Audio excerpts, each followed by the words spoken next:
말씀을 나누겠습니다. 오늘은 야고보라는 사람입니다. 여러분 야고보 많이 들어보셨죠? 야고보서도 있지 않습니까? 야고보라는 사람 되게 많이 들어봤을 거예요. 그런데 사실 야고보가 4명이나 나옵니다.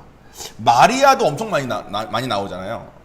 예수님 어머니 마리아도 있고 막달라 마리아도 있고. 야고보도 슬라이드 좀 보여주십시오. 일단 예수님의 제자 중에만 야고보가 2명이에요.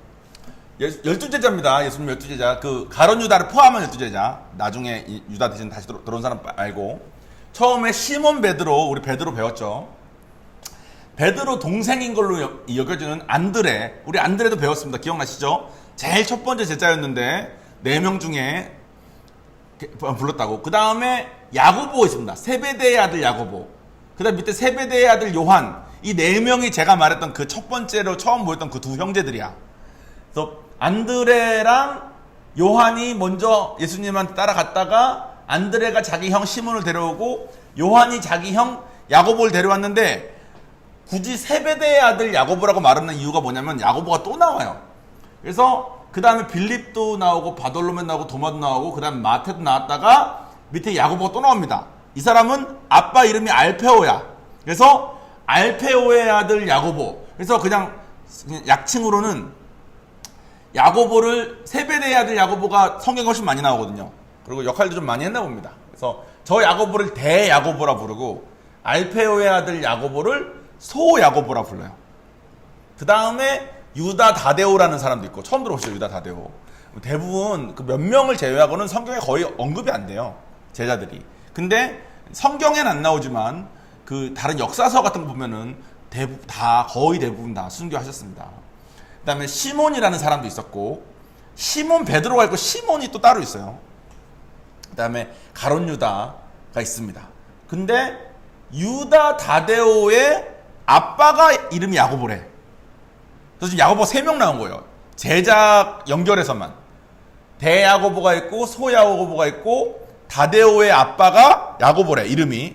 근데 오늘 말하는 야고보 그리고 야고보서를 쓴 야고보는 이 중에 없어요.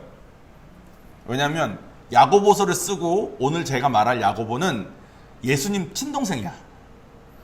예수님은 마리아가 아직 남자를 알기 전에 성령에 의해서 잉태돼서 낳았고 예수님이 태어난 다음에 예수님의 아빠 엄마였던 요셉과 마리아가 자식들을 낳았습니다. 그 자식 중에 야고보라는 애를 낳았던 것 같아. 그래서 오늘 우리가 말할 사람은 예수님의 형제였던 야고보입니다. 본문은 마가복음과 고린도전서 두 구절인데 제가 읽어드리겠습니다. 먼저 마가복음 6장 3절.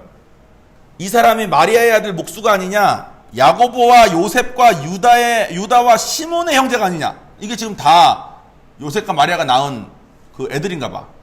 그 누이들이 우리와 여기 함께 여기 있지 아니하냐 하고 예수를 배척한지라. 그러니까 저 사람 마리아 아들이잖아. 목수네 집안이고 쟤네 집안에 야고보도 있고 뭐 요셉도 있고 뭐 유다랑 시몬의 그 형제들이잖아. 말하면서 누이들도 그고 우리랑 같이 여기 있으면서 우리랑 같이 지금 배척하고 있잖아. 이렇게 말하고 있는 장면이에요. 다음은 고린도전서입니다. 고린도서 15장. 내가 받은 것을 먼저 너희에게 전하였노니 이는 성경대로 그리스도께서 우리 죄를 위하여 죽으시고 장사 지낸 바 되셨다가 성경대로 사흘 만에 다시 살아나사 게바에게 보이시고, 여기서 게바는 베드로입니다. 후에 12제자에게 다 보여줬어요. 그 후에 500여 형제에게 일시에 보이셨나니 그 중에 지금까지 대다수는 살아있고 어떤 사람은 잠들었으며. 부활하신 다음에 예수님을 엄청나게 많은 사람들이 봤는데 이 글이 쓰여지고 있을 때 대다수는 살아있대. 그러니까 이 글이 조금이라도 잘못됐으면 살아있는 대다수의 사람들이 그거 아니더라고 뭐라 하겠죠. 근데 부활에 대해서 말하면서 이걸 말하는 거예요. 그러면서 7절에 그 후에 야고보에게 보이셨으며 그 후에 모든 사도에게와 맨 나중에 만삭되지 못하여 난 자와 같은 내게도 보이셨느니라. 여기서 마지막에 말하는 자기는 바울입니다. 바울이 예수님의 부활을 증거할 때 야고보, 즉 예수님의 형제, 여기서 말하는 야고보가 알페오의 아들 야고보라고 주장하시는 분들이 있어요. 근데 알파의 아들 야고보가 이 야고보라면 5절에 12제자에게 와라고 따로 명시하지 않았겠죠. 그러니까 여기 맨 7절에 나오는 야고보는 제자 중에 야고보가 아닌 겁니다. 그죠? 어쨌든 그 야고보를 예수님의 형제 야고보로 생각하고 있습니다. 자, 오늘 본문에 보면 마가복음에서는 아마 예수님의 형제들과 누이들이 예수님을 배척하는 사람들과 함께하고 있었던 것 같아요. 예수님이 한참 활동하실 때 예수님을 배척했나 봅니다. 배척했다는 것은 메시아로 인정하지 않았다는 거죠. 그리고 고린도전서에서는 예수님이 부활하신 다음에 그 형제 중에 한 명이었던 야고보에게 친히 나타나셔서 당신이 부활하셨음을 보여주십니다. 자, 우리 마가복음 6장을 잠깐 생각해 볼게요. 야고보 입장에서 예수님이 30살까지는 자기랑 같이 자기 집을 잘 살다가 갑자기 자기가 메시아라 그러고 막 기적을 행했을 때 어떤 기분이 들었을까요? 이건 마치 이것과 같습니다. 여기 뭐 제가 형제자매를 아는 자매 팀이 두 팀인데, 세 분이신데 그 중에 한 분을 골라서 기왕이면 남자를 고르죠. 은숙자매님이 상복 형님과 30살까지 살고 있는데 상복 형님 30살에 갑자기 자기가 메시아래. 왜 웃겨? 왜 웃음이 빵 터지셨는데? 자, 메시아라고 하면서 갑자기 막 가르치러 다닙니다. 사람들이 상복 형제님을 막 메시아다 막 따라다녀요. 그리고 어떤 사람들은 저 사람 메시아 아니다, 그냥 일반 뭐 가정집 사람 아니냐 막 그렇습니다. 그러면 누이로서 메시아로 따르는 사람 편에 서겠습니까? 저 사람 아니라는 편에 서겠습니까? 웃지만 말고 대답을 좀 해보시죠. 계속 지켜보게. 뭐라고요? 중간자로. 그 아니다 쪽에는 안 서십니까?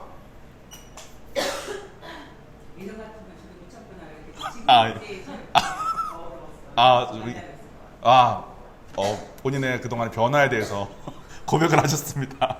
예전 같았으면 미쳤냐 했을 텐데 이제는 중간자로 서겠다. 근데 사실 저도 만약에 제 형이 있다.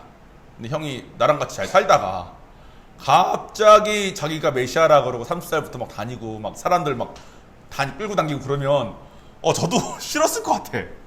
그죠? 아니 우리 같이 소꿉장난도 하고 다 하고 놀았잖아요. 물론 어렸을 때 예수님이 워낙 지혜롭고 뭐 이렇게 뭐 사랑받을 그런 자녀였다라고 뭐 쓰여져 있습니다. 그러니까 진짜 좋은 형인 건 인정. 근데 갑자기 메시아는 조금 그럴 수 있을 것 같아요. 아마 야고보도 그랬던 것 같습니다. 단순히 그것뿐만 아니라 시기도 하지 않았을까요? 나랑 똑같은 입장이었는데 같이 갈릴리에서 못 사는 어부 거기서 같이 살다가 갑자기 막 이렇게 되는 것도 그렇고 여러 가지로 신경이 많이 쓰였을 것 같아요. 또 너만 메시아야? 뭐 나는 뭐 이런 생각도 들었을 수 있을 것 같고 막 별의별 생각이 다 들을 수 있었을 것 같아요. 아마 야고보도 그랬던 것 같습니다. 그래서 야고보는 예수님이 계실 때 예수님을 활동하실 때 예수님을 믿지 않았습니다. 그런데 예수님이 부활하신 예수님 본 다음에 그때부터는 믿었습니다. 야고보에게 따로 나타나셨었나 봐요. 그죠? 그러니까 야고보에게 나타나신 것이 이렇게 따로 쓰여져 있겠죠. 베드로에게 따로 나타나셨었거든요. 베드로가 자기를 3번 부인한 것 때문에 마음이 아플 것을 걱정하셔서 가셨던 것 같습니다. 아마 야고보도 그랬던 것 같아요. 그래서 야고보가 예수님을 봤을 때 예수님은 일반 인간의 모습이 아니라 사실 완전체의 모습으로 왔습니다. 완전체의 모습은 뭐냐면 여러분 우리 다 천국 가면 지금의 이 모습이 아니라 완전체의 모습으로 가 있을 겁니다. 그러면 완전체란 말은 무슨 말이냐면 아마 여러분들이 저는 여러분들을 알아볼 까망이 많지만 여러분들은 저를 알아볼 까망이 별로 없습니다. 왜냐하면 하나님이 창조하신 종원이라는 사람의 가장 완전한 모습으로 볼 거거든. 살도 안 쪄있고 피부도 좋고 여러 가지로 제가 괜찮은 모습으로 있을 거기 때문에 여러분 저를 알아보기가 어려울 겁니다. 근데 완전체는 단순히 그렇게 가장 아름다운 모습일 뿐만 아니라 시간과 공간을 초월하는 모습이에요. 그래가지고 예수님이 안녕처럼 부활하셨을 때 벽도 막 뚫고 들어오고 막 그러셨어요. 문이 다 닫혀 있었는데 갑자기 예수님이 나타나셨다. 이런 말씀들이 있거든요. 그러니까 예수님이 그러면서 또 동시에 음식도 같이 먹습니다. 막 생선도 구워서 같이 먹고 부활하신 다음에. 그러니까 이게 완전한 인간의 모습도 있는데 또 시간과 공간을 초월하는 듯한 모습도 돼요. 그러니까 막 영이어서 만질 수 없는 게 아니라 40일 동안 제자들이 자기한테 막 만져보게 하고 듣고 서로 보고 얘기하게 하는 다 모습 되는데 또 필요하실 때는 언제든지 움직이고 막 공간을 뚫고 나가시고 막 이런 모습으로 예수님이 계셨어요. 그런 걸 본 다음에 또 몇백 명이 보는 앞에서 구름 타고 올라가셨습니다. 올라가시면서 내가 올라가는 이 모습 이대로 다시 올 거야. 올 때까지 너네가 서로 사랑하고 잘 살고 있어. 이렇게 말씀하시고 올라가셨습니다. 그리고 무엇보다도 예수님께서 부활하신 걸 본 다음부터는 이 사람이 진짜 메시아구나. 그럼 이 사람이 말한 게 다 진짜네. 이 사람이 말한 내용 중에 자기가 하나님이라 그랬는데 그러면 하나님이셨네? 천국과 지옥이 있다 그랬는데 천국과 지옥이 정말 있겠네? 성령을 준다 그랬으니까 그 성령도 정말 주겠네? 다 이루어졌으니까 예언들이 3일 만에 자기 성을 일으킨다고 하셨는데 정말 3일 만에 부활하셨네? 이게 맞아지면서 이 사람들이 하나님이 예수님이 오라고 기다리라고 했던 그 성령님 기다렸더니 야고보 다시 기다렸겠죠. 근데 성령을 받은 거야. 그 다음부터는 하나님이신 성령이 자기 안에 들어왔으니까 그 다음부터는 이제 물불 가리지 않고 그냥 뛰쳐나가서 예수님을 증거하는 삶을 살 수밖에 없었던 겁니다. 야고보는 그래서 이제 초대교회 때 예루살렘 전체 공동체의 수장으로 있었대요. 엄청 지혜롭게 공동체를 인도했을 뿐만 아니라 당시 예루살렘은 예수님을 믿는 유대인도 있고 안 믿는 유대인들도 되게 많았는데 안 믿는 유대인들조차도 야고보는 존경했대. 야고보를 이 사람이 너무 잘해서. 그리고 야고보서도 썼죠. 만약에 야고보가 자기 형이니까 뭐 형을 어떻게 메시아라고 믿냐라는 생각으로 그때 믿기를 선택하지 않았으면 그 기회를 붙잡지 않았으면 어떻게 됐을까요? 아마 부서진 삶을 살았겠죠. 근데 야고보는 살아계시는 동안에는 그렇게 부서진 채 있었지만 부활하신 걸 본 다음에는 하나님이신 것으로 받아들이는 선택을 했고 그런 삶을 살았습니다. 우리도 사실 아주 비슷합니다. 우리도 야고보처럼 뭐 친형제는 아니지만 야고보처럼 주님을 받아들이지 않게 할 만한 너무 많은 어려움들이 있는 것 같아요. 우리가 인카운터 할 때도 일상 말하는 것처럼 우리는 교회에 대한 또 하나님에 대한 선입견들이 엄청나게 많습니다. 그래서 교회 뉴스 보면 맨날 목사님들 뭐 돈으로 뭐 어떻게 하고 성추행 뭐 하고 이런 기사 맨날 보고 뭐 믿는 뭐 교회라고 해서 교회에서 사기치는 거 맨날 보고 이런 거 자꾸 보고 하면 교회 가기 싫을 수도 있을 것 같아요. 그죠? 야고보가 예수님을 메시아로 받아들이기 어려웠던 것처럼 우리도 예수님을 하나님으로 받아들이기 어려운 점들이 너무나도 많습니다. 제가 그 부산에서 전도해 보니까 많은 분들이 이런 말씀 하시더라고요. 제가 몇 년째 오자마자부터 시작해서 지금까지 전도하고 있는 분이 몇 분 계신데 그 중에서 한 두 분은 저한테 정말로 이렇게 말씀하셨어요. 두 분이 똑같이 내가 선교사님 좋은 분인 거 알겠고 선교사님하고 잘 지내고 싶다. 그런데 내가 선교사님하고 잘 지내서 교회를 가는 건 어렵다. 왜냐면 내 집이 전부 불교고 내 처가도 전부 불교인데 내가 교회 간다는 말을 차마 못하겠다. 이렇게 말씀하시더라고요. 제가 서울에 있을 때나 미국에 있을 때는 가족이 믿는 종교 때문에 그렇게 어렵지는 않았던 것 같은데 여기 부산 또 불심이 또 강한 그런 분들이 많이 계셔서 좀 어려운 것 같아요. 사실 저도 미국에 가서 예수님을 전해 듣기 전까지는 이런 생각 많이 했습니다.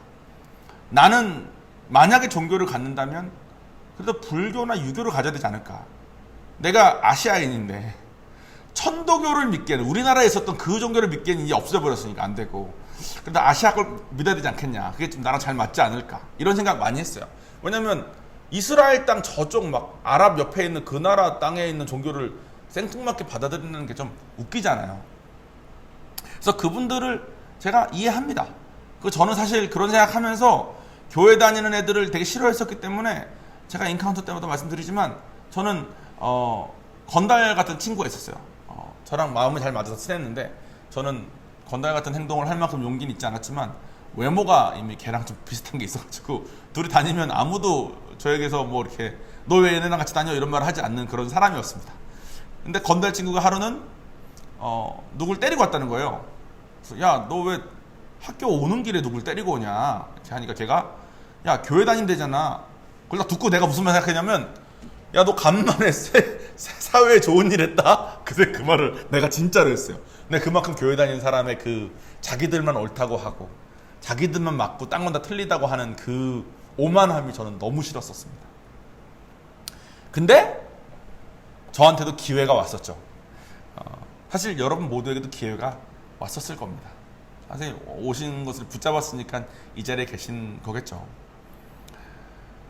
부서진 나의 삶을 그냥 계속 갈 것인지 아니면 하나님이 정말 살아계신다는 것을 인정하고 예수님이 하나님이시고 성령님도 하나님이시라는 삼위일체 하나님을 선택할지에 대한, 근데 그것을 하려면 반드시 내가 죄인인 것을 인정해야 되고 그분의 부활을 믿고 또 성령을 받기까지 우리가 나아가야 되는데 제가 그 기회가 왔었고 그 기회를 잡았었던 것 같습니다.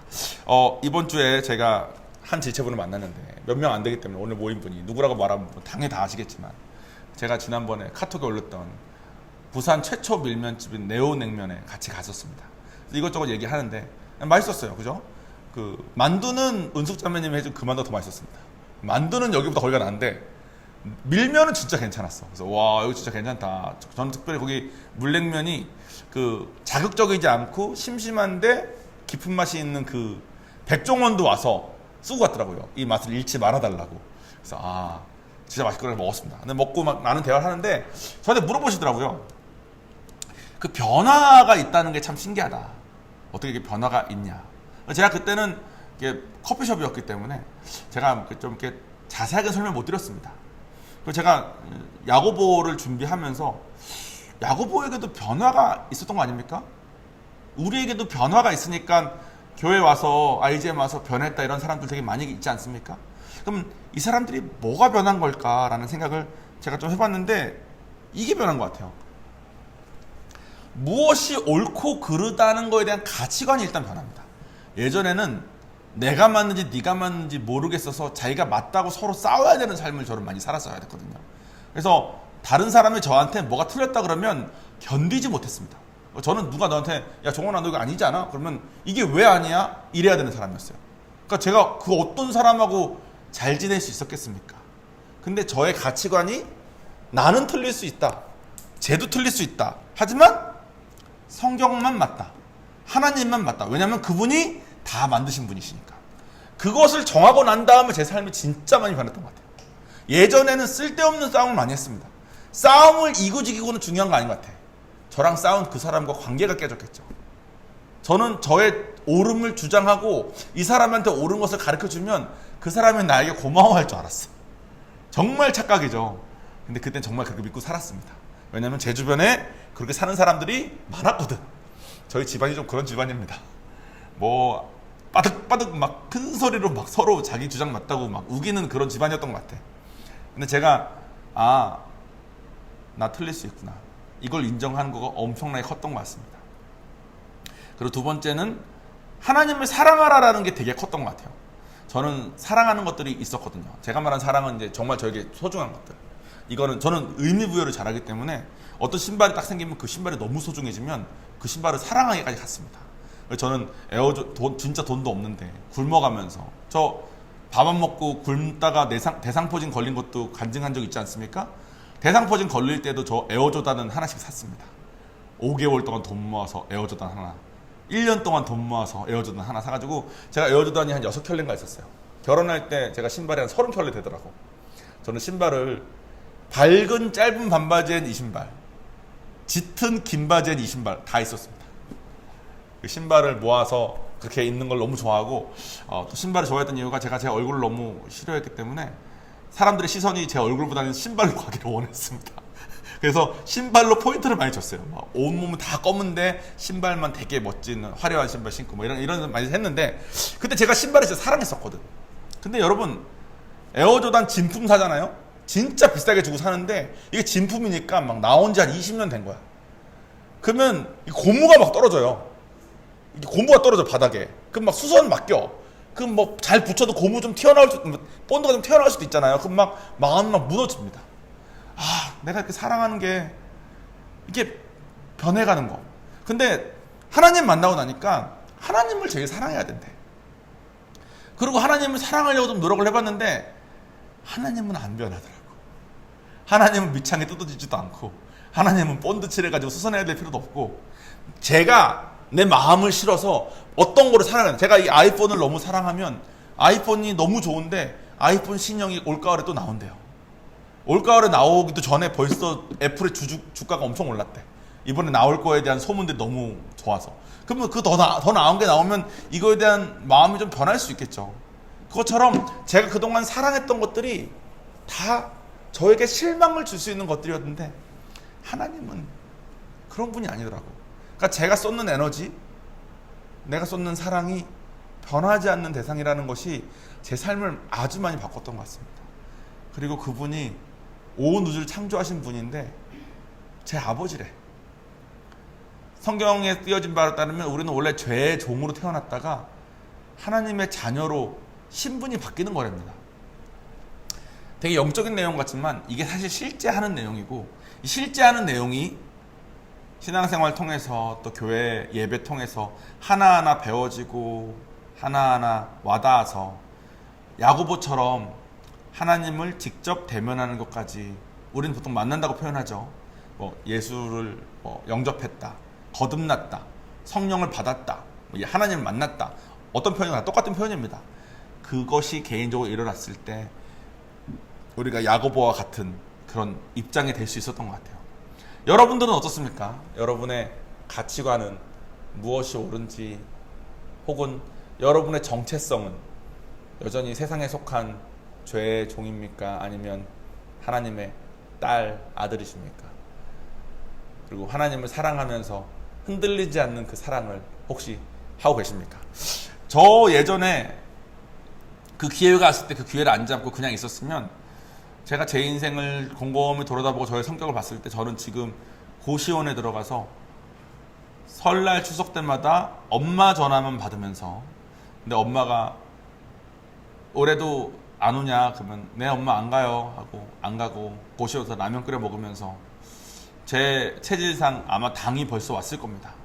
그럼 당뇨 약을 먹어가며 젊은 나이에 불법 스포츠 도박 같은 거나 하면서 고시원에서 나오지 않았을 확률이 아주 높을 사람인데, 이걸 제가 정말로 진지하게, 농담 전혀 안 섞고 진지하게 제 삶을 따져봤을 때 제가 예수 안 만났으면 지금 이 나이에 제가 하고 있었을 확률이 가장 높은 모습이 그 모습입니다. 저는 진짜 회피하는 사람이거든요. 조금만 부담되면 회피하고 싶고 그런 사람이어서 저는 그랬을 것 같은데, 그래서 아마 원래 그랬을 사람이 지금 여러분 앞에 서서 이런 걸 전하고 있다는 것은 엄청난 변화겠죠. 이것은 야고보가 한 것처럼 저도 예수가 부활하셨다는 것을 인정하고 만났을 때 일어난 일인 것 같습니다. 우리 모두 이런 야고보와 같은 개인적인 만남이 있어야 됩니다. 다음 슬라이드 보여주실래요? 이거는 제가 인카운터 때 항상 강조드리는 말인데, 예수를 믿는다는 뜻 4가지입니다. 저희가 얘기하고 있을 때 스타벅스에 있었어요. 저는 스타벅스를 꽤 믿습니다. 스타벅스 가면 항상 커피가 맛이 일정해요. 우리 교회 앞에 있는 메가커피는 가끔 맛이 이상할 때가 있는데, 혹은 항상 너무 달 때가 있는데, 스타벅스는 그래도 나름 교육을 잘 시켰나 봐. 그래서 저는 스타벅스를 믿습니다. 잘 주니까. 또 저는 제가 쓰고 있는 국민은행도 믿습니다. 국민은행에 뭐 돈을 많이 넣어놓지 못했지만 돈을 넣어놨더니 어쨌든 간에 언제든지 ATM 가서 뽑아 쓸 수도 있고, 제가 스타벅스도 믿고 은행도 믿는데, 제가 스타벅스를 믿는 내용과 은행을 믿는 내용이 다르지 않습니까? 그냥 막연히 믿는다고 말은 하고 그냥 믿는 것 같은데, 사실은 스타벅스는 커피 맛이 변하지 않는다는 걸 믿는 거고, 은행은 내 돈을 잘 간수해주고 이자도 주고 한다는 것을 믿는 겁니다.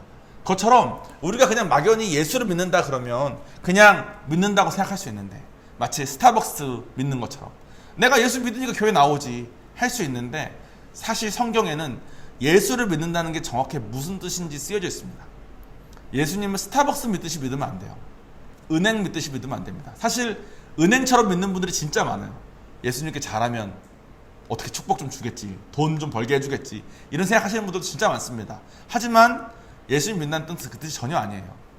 나온 것처럼 예수를 믿는다는 것은 크게 네 가지로 정의되는데, 예수는 의인을 위해서 오지 않고 죄인을 위해서 오기 때문에 반드시 내가 죄인인 것을 믿어야 됩니다.